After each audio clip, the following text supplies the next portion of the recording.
Geminis, welcome to your weekly Sidereal Astrology forecast. This is for October 10th through the 16th, 2016. I'm Athen, and this channel is about using the real constellations in the sky, known as Sidereal Astrology. If you are new to the channel, be sure to check out the link down below for more information.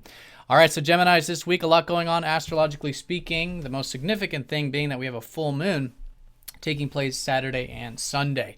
So as the week unfolds, a bit of this momentum and support towards cultivating these new beginnings. So roughly about 2 weeks ago, there's been this new beginning with your home life, or maybe your location, maybe family, and I think most fundamentally, your health. For all of you, to a degree. So I think it's great to continue to develop that, continue to cultivate those roots of your life, these foundations. And I think you'll find there's a good support for that this week. And over the weekend, doing this sort of status check with it, see how it's going, and what's working, what's not. Continue to cultivate what is working, and be willing to let go of what isn't working in that area.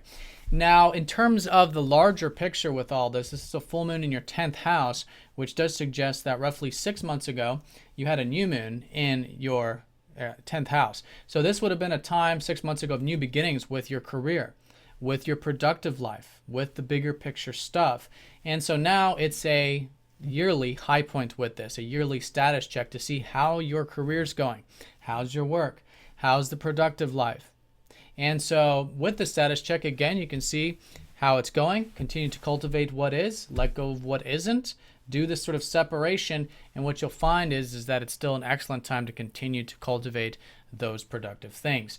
Now, the full moon will be conjoining up to Uranus, and emphasizing the fact that over the past 7 or 8 years, there's been this importance of you having more freedom in your career, more freedom in your productive life.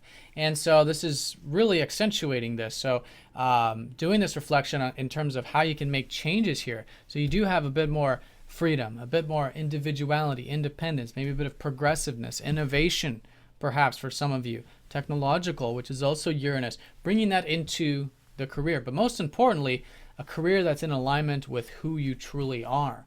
So I think it's a great time to do that, to implement it, both in terms of reflecting on it and seeing how it's going, but also putting it in motion as we go into the coming weeks and coming months with this full moon here. All right, so very significant there. And let's go and look at the week in terms of how things are unfolding. We do have Mercury forming a lot of aspects this week, your ruler, and he's actually in exaltation in Virgo, so there is a lot of this positive energy where you guys are probably feeling a bit uplifted this past week or two, depending on when you're watching this. But anyways, your ruler is going to go over Jupiter, which is good because this gives you a bit of open-mindedness, possibility, potentials. There's a sort of new beginning about the adventurous side of life and the importance of opening those horizons, which is great. Also helping you see the opportunities that are unfolding for the next year plus for you to establish these roots, these foundations, or your health, which is again that 4th house. So good positive energy for that. Venus will also be trining up to Chiron this first half of the week. So a bit of healing here, maybe with your self-expression, maybe feeling a bit rejuvenated there with that. Maybe from the career productive life there with Chiron helping you heal any wounds relating to that, but it's very much in flow, and I think it could be a first half for expressing yourself, doing creative things, or your hobbies and interests.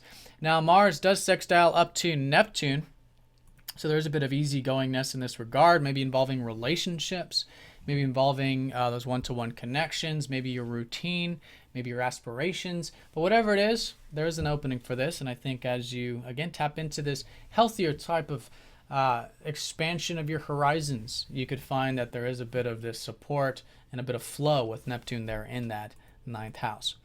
All right, so that's the first half of the week. The second half has Mercury then going into more challenging aspects, particularly involving 2 planets.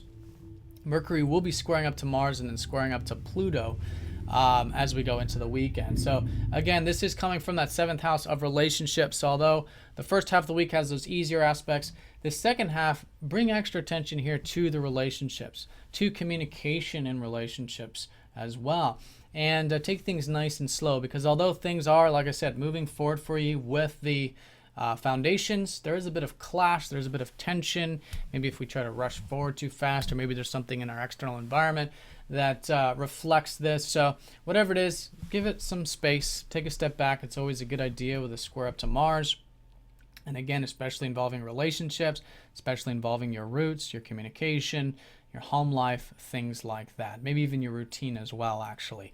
And that'll be important over the weekend too, once Mercury gets to that square with Pluto. And over the weekend, it is great for you to transform and change and let go of any old patterns. Again, maybe old relationship patterns, which has been Pluto in that 7th house of yours. All right, so that's Mercury. On a lighter note with that, Mercury is going to be sextiling up to Saturn during the same time. So although not a major aspect, there is a bit of productive energy, or you do have a bit of patience and persistence, which is good, considering that these other energies are much more about having to be patient. All right, so that's the week in a nutshell. The most important being this full moon over the weekend, Saturday and Sunday, this culmination of both the short term, which you have been cultivating with your roots in life, and in the longer term, this status check with your career, this seeing what's working, what's not, let go of what isn't so you can continue to cultivate what is, and most importantly, I feel like, how you can align your career with who you truly are. All right, so Geminis, have a fantastic week. Thank you for watching, and I'll see you all next week.